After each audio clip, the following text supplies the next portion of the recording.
श्री राधे राधे। परम वियोगिनी श्री विष्णु प्रिया जी का जीवन चरित्र, 7वां अध्याय, गतांक से आगे। अपनी धर्मपत्नी लक्ष्मी देवी को उनके पिता के घर में छोड़कर निमाई पूर्व बंगाल की यात्रा में चले गए थे। इनके साथ इनके विद्यार्थी भी थे जो बड़े उत्साहित थे। पूर्व बंगाल, जो कि आधुनिक बांग्लादेश है, उसमें भी निमाई की विद्वत्ता की चर्चा थी। वहाँ के कई विद्वानों ने अपने यहाँ आने का निमंत्रण भी दिया था। निमाई इसलिए भी पूर्व बंगाल की यात्रा में चल दिए थे। गुरुजी, गंभीर रहना, नौका में बैठे एक शिष्य ने निमाई से कह दिया था। क्यों, मैं कोई पत्थर की मूर्ति हूँ? उन्मुक्त हंसते हुए निमाई बोले थे। उनके साथ अन्य शिष्य भी हंस पड़े थे। गंगा की एक धारा जो सागर में मिलती है और एक धारा पूर्व बंगाल में चली जाती है। निमाई नौका में बैठे बैठे शीतल हवा का आनंद ले रहे थे। उनके गौरांग देह से चादर हट गई थी, देह चमक रहा था। निमाई मुस्कुराते हुए गंगा की पवित्रतम हवा में झूम रहे थे। पूर्व बंगाल में निमाई का वहाँ के विद्वानों ने अभूतपूर्व स्वागत किया। नवद्वीप से निमाई पंडित आए हैं, ये सुनते ही बड़े बड़े न्यायिक आकर उनसे चर्चा करने लगे, न्याय के संबंध में बातें करने लगे। कोई शास्त्रार्थ के लिए चुनौती देता तो ये सहज भाव से उसे स्वीकार कर लेते और देखते ही देखते वो निमाई के तर्क के आगे झुक जाता। पर उस हारे विद्वान को निमाई अपमानित नहीं करते, उसे भी आदर सम्मान के साथ विदा करते। पूर्व बंगाल की यात्रा में पंडित निमाई के व्याख्यान भी हुए। इनको सुनने के लिए बड़े बड़े विद्वान आते थे। इनकी तार्किक क्षमता देखकर सब नतमस्तक हो जाते। एक दिन की बात, प्रातः की सुंदर वेला थी। निमाई स्नान करके अपना नित्य कर्म कर रहे थे। तभी सामने से एक वयोवृद्ध पंडित आए। वे भावुक थे, उनके नेत्रों से अश्रु बह रहे थे। हाथ में लाठी लिए कांपते हुए वे आ रहे थे। निमाई उठकर खड़े हुए और जैसे ही उनसे कुछ पूछते, उन वृद्ध पंडित जी ने ही पूछा, क्या श्रीमान पंडित निमाई हैं? निमाई ने जैसे ही हाँ कहा, वे तो साष्टांग धरती में लेट गए। उनके नेत्रों से अश्रु प्रवाह तेज हो गए थे। वो बिलख रहे थे। निमाई के चरण छूने की जिद थी, पर निमाई अपने चरण दे नहीं रहे थे। निमाई के शिष्यों ने देखा तो भीतर से वो सब भी आ गए और प्रश्नवाचक दृष्टि से अपने गुरु निमाई को देखा। निमाई ने भी संकेत में ही उत्तर दिया, पता नहीं। कुछ देर बाद वो वृद्ध पंडित शांत हुए तो उन्हें अपने साथ आसन में बिठाया। पर वो निमाई के साथ कैसे बैठ सकते थे? क्यों? आप मेरे पिता तुल्य हैं। आपको तो मैं उच्च आसन पे बैठाऊं वही उचित होता, पर मेरे पास इस समय यही है। हे भगवान, ये तो आपकी महिमा है। आप भगवान होकर भी मुझ अधम को अपना बना रहे हैं। वो वृद्ध ब्राह्मण अब हाथ जोड़कर अपनी गाथा सुनाने लगे थे। मैंने बहुत साधना की, मुझे कुछ नहीं चाहिए था, सिर्फ भगवान को प्राप्त करना ही मेरा लक्ष्य था। हे भगवान, मैंने शास्त्र अध्ययन किए। मैंने उसमें पाया कि ब्रह्मचर्य की साधना से भगवान मिलते हैं। उसके चलते मैंने ब्रह्मचर्य का पालन करना प्रारंभ किया। 10 वर्षों तक साधना करता रहा, पर कोई लाभ मुझे नहीं मिला। अरे, भगवान नहीं तो कम से कम भगवत साक्षात्कार से पूर्व की स्थिति तो बन जाती। नहीं बनी। तब मुझे किसी ने कहा, अगर भगवान ब्रह्मचर्य से मिलता तो बड़े बड़े भक्त आदि तो गृहस्थ थे। मैंने इस साधना को त्याग दिया। फिर मैंने तंत्र की साधना की और वो साधना मैंने 10 वर्षों तक लगातार की। बलि आदि भी मैंने भगवती को प्रदान की, पर कुछ नहीं हुआ। मैंने श्री दुर्गा सप्तशती की 1,00,000 आवृत्ति पूरी की, पर भगवती के भी मुझे दर्शन नहीं हुए। तब मैं हताश होकर निराश होकर बैठ गया। सारे साधनों को तिलांजलि देने की मैं सोच ही रहा था कि मेरे सामने साक्षात भगवती दुर्गा प्रकट हो गईं। उन वृद्ध ब्राह्मण की बातों को सब लोग बड़े ध्यान से सुन रहे थे। हे प्रभु, मुझे भगवती दुर्गा ने वर मांगने को कहा, तो मैंने उनसे हाथ जोड़कर विनती की कि मुझे भगवत साक्षात्कार करा दीजिए। तब भगवती दुर्गा मुझे शांत भाव से देखने लगी, फिर सहज बोली, साक्षात नारायण स्वरूप पंडित निमाई नवद्वीप से आ रहे हैं। आप उनके दर्शन करना और ये प्रश्न उन्हीं से करना, वो सहज में समाधान कर देंगे। इतना कहकर भगवती मेरे सामने से अंतर्ध्यान हो गई। ये बात है 1 वर्ष पूर्व की। तब से हे भगवान, मैं प्रतीक्षा कर रहा हूँ कि आप यहाँ पधारें और मेरी चिंता को मिटाएं।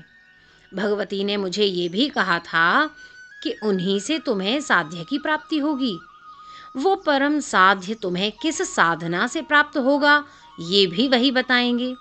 इतना कहकर वृद्ध मौन हो गए और चातक की तरह निमाई के मुख रूपी स्वाति बूंद के झरने की प्रतीक्षा करने लगे थे। निमाई के शिष्य भी बड़ी उत्सुकता से प्रतीक्षा करने लगे कि निमाई क्या कहेंगे। आसपास के विद्वान भी वहां आ गए, वो भी निमाई को सुनना चाहते थे। पंडित निमाई ने उन वृद्ध पंडित की ओर देखा और बोले, हे ब्राह्मण देव, सत्य ये है कि सतयुग में ध्यान की महिमा थी। लोग अपने हृदय में ही भगवान विष्णु का ध्यान करते और उन्हें पा लेते। उस युग के लिए ये सहज था। निमाई की मधुर बोली सबको मंत्रमुग्ध कर रही थी। निमाई के शिष्य सोच रहे थे कि निमाई वैष्णवता की खिल्ली उड़ाते रहते हैं, तर्क से वैष्णव सिद्धांत को काट देते हैं, पर यहाँ ये क्या कहेंगे। सतयुग में ध्यान की महिमा थी।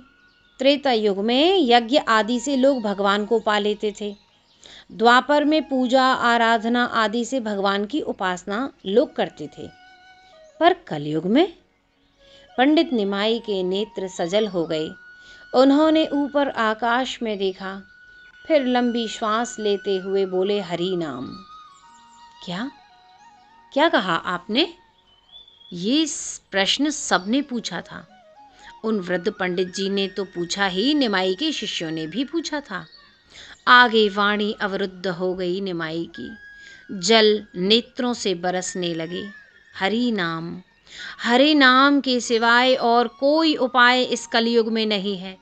भगवान वश में हो जाते उसके, जो उसके नाम को पुकारता है। भगवान उसके संग संग फिरते हैं, जो उनके नाम का उच्च स्वर से गान करते हैं। भगवान उसका तो कभी पीछा छोड़ते ही नहीं, जो रोते हुए नेत्रों से अश्रु बहाते हुए हरि बोल कहता हो, उसका नाम लेता है। निमाई रो पड़े थे। उनके नेत्रों से अब अश्रु प्रवाह चल पड़े। वे उठकर दोनों भुजाओं को ऊपर उठाकर हरि बोल कहने लगे थे। निमाई की ये स्थिति शिष्यों के लिए नई थी। इन्होंने तार्किक निमाई को देखा था, पर इस तरह भावना में बहने वाले निमाई से इनका कोई परिचय नहीं था।